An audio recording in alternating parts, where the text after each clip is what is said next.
महर्षि रमन से बातचीत। इस बातचीत में साधक द्वारा महर्षि रमन से आध्यात्मिक प्रश्न पूछे गए हैं और महर्षि जी ने उनका जवाब उस साधक की अनुकूलता के अनुरूप दिए हैं। आपके जो भी आध्यात्मिक प्रश्न हैं उन सभी का जवाब हमारे इन वीडियोज़ में आपको मिल जाएगा। एक एक वीडियो की एक एक लाइन आपको ध्यान से सुननी है। आपके ऐसे कोई भी प्रश्न नहीं रहेंगे जिनका जवाब आपको न मिलेगा। भक्त पूछते हैं, हमें मन की वास्तविकता अर्थात इसका मूलभूत कारण अथवा सत्य का जो मन के रूप में प्रकट होता है किस प्रकार पता चलेगा। महर्षि जी कहते हैं, यदि हम प्राथमिकता तथा महत्व के अनुसार संकल्पों को क्रमबद्ध करें तो मैं का भाव सबसे अधिक महत्व का लेगा। व्यक्तिगत भाव अथवा संकल्प भी सारे अन्य संकल्पों का मूल हैं, क्योंकि प्रत्येक विचार अथवा संकल्प किसी व्यक्ति के संकल्प के रूप में ही उदय होता है। बिना अहंकार के मन का तथा संकल्पों का स्वयं अपना कोई अस्तित्व नहीं है। अतः अहंकार के द्वारा ही संकल्प वृत्तियाँ प्रकट होती हैं। अति उत्तम पुरुष के बिना द्वितीय एवं तृतीय पुरुष प्रकट नहीं हो सकते। उत्तम पुरुष के उद्भव के उपरांत ही उनका उद्भव संभव है। इसलिए इन तीनों ही पुरुषों का उदय तथा लोप एक साथ होता है। अतः मैं या जीव का मूल कारण ढूंढो। मैं का भाव शारीरिक अहम के लिए ही संभव है तथा शरीर या इंद्रियों ही इसका आधार हैं।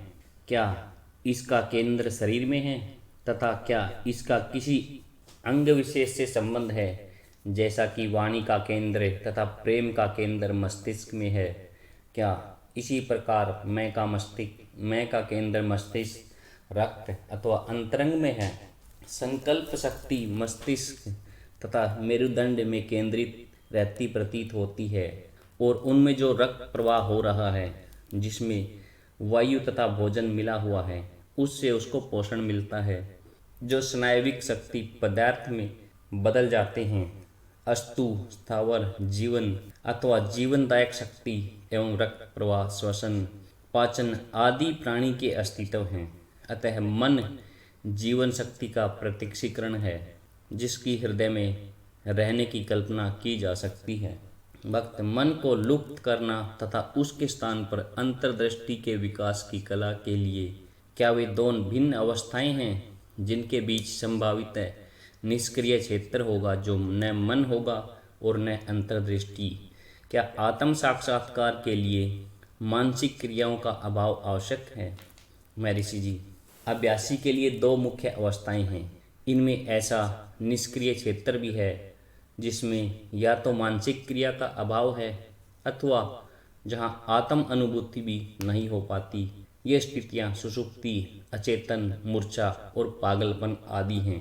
वक्त पहले प्रथम अवस्था पर विचार करें तो प्रश्न उठता है कि मन को किस प्रकार निष्क्रिय कर दें अथवा सापेक्ष चेतन के परे किस प्रकार हो मन। महर्षि, मन स्वभावतः ही चंचल है। पहले इसको चंचलता से मुक्त करो, इसे शांत करो, इसे उच्चाटन से मुक्त करो। मन को अंतर्मुखी होने का अभ्यास करो, यह इसका स्वभाव ही बन जाए।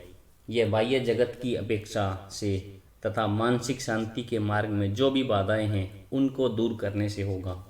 अब महर्षि जी कहते हैं, सबसे पहले जो है जरूरी चीज़ है कि मन को आप है ना उसकी चंचलता को दूर करो। सबसे पहले अगर आप आत्मज्ञान प्राप्त करना चाहते हो तो मन की चंचलता को पूरी तरह से निरुद्ध करना पड़ेगा आपको, तभी आत्मज्ञान आप प्राप्त कर सकते हैं। मन से चंचलता को कैसे दूर करें। महर्षि कहते हैं, बाहरी संपर्क अथवा मन से भिन्न विषयों के संसर्ग में मन चंचल हो उठता है। अतः अनात्म विषयों से वैराग्य प्रथम प्रयास है।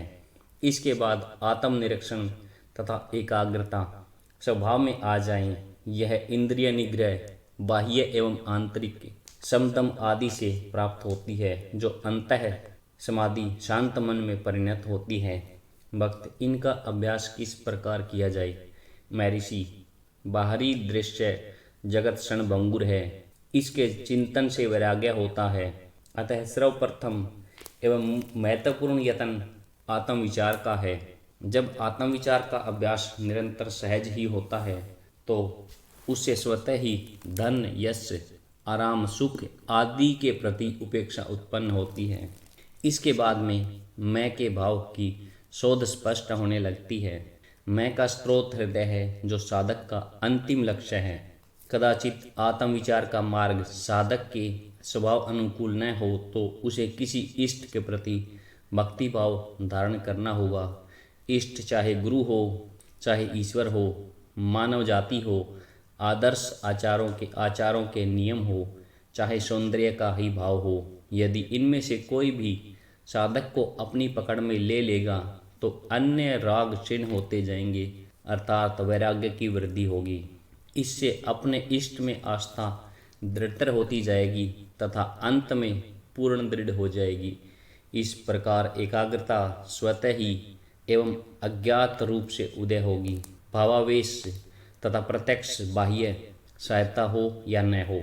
अब महर्षि जी कहते हैं आप किसी भी तरीके से मन के जो है विचार हैं उनको क्षीण कर सकते हो, वैराग्य की वृद्धि कर सकते हो।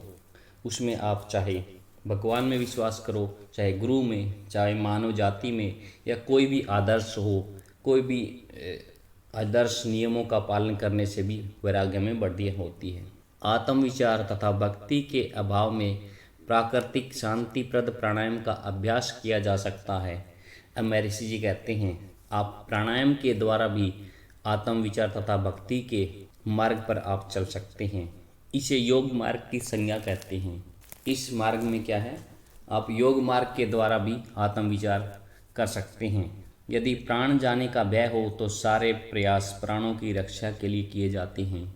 यदि श्वास पर काबू पा लिया जाए तो मन की अपने प्रिय विषय वस्तु बाह्य वस्तुओं की ओर लपकने की सामर्थ्य नहीं रहती तथा मन ऐसा करता भी नहीं। इस प्रकार श्वास निरोध की अवधि में मन को विश्रांति प्राप्त होती है। श्वास तथा इसके नियमन पर पूरा ध्यान लगा रहने से रुचि अन्य ओर नहीं जाती। वासना के उद्वेग के साथ अनियमित श्वास प्रश्वास तथा शांति व विश्राम के साथ शांति तथा नियमित श्वास प्रश्वास का योग है ही। वास्तव में उल्लेस का आवेग उतना ही कष्टदायक होता है जितना दुख का, तथा दोनों अवसरों का श्वास उद्विग्न हो जाता है। वास्तविक शांति का ही नाम आनंद है, इंद्रिय सुख आनंद नहीं है। अभ्यास से मन ठीक होता है और शुद्ध होता है। जिस प्रकार उस तरह शान पर घिसने से पैना होता जाता है, तब मन आंतरिक तथा बाह्य समस्याओं को अधिक सरलता से हल कर पाता है। यदि प्रकृतिवश साधक इन दोनों मार्गों को अनुकूल न पाए और परिस्थितिवश अधिक आयु के कारण प्राणायाम न कर सकें तो उस क्रम मार्ग शुभ कर्मों का आचरण जैसे समाज सेवा आदि का साधन अपनाना चाहिए। इससे उसकी शुद्ध वृत्तियाँ अधिक प्रकट होने लगेंगी तथा उसे निस्वार्थ आनंद की अनुभूति होगी। उसका संकुचित अहम क्षीण होने लगेगा तथा उसकी शुभ वृत्तियाँ जिनका विकास को प्राप्त होती हैं। तब व्यक्ति उपरोक्त तीनों मार्गों में से एक पर चलने की योग्यता प्राप्त कर लेता है। इसी एक साधन से भी उसकी आंतरिक प्रेरणा का सीधे ही विकास होना संभव है।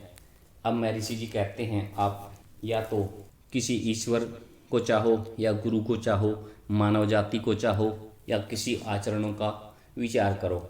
एक मार्ग तो ये हो गया। दूसरा मार्ग होगा प्राणायाम के द्वारा, जिसमें क्या है आपको सांसों पर ध्यान देना है।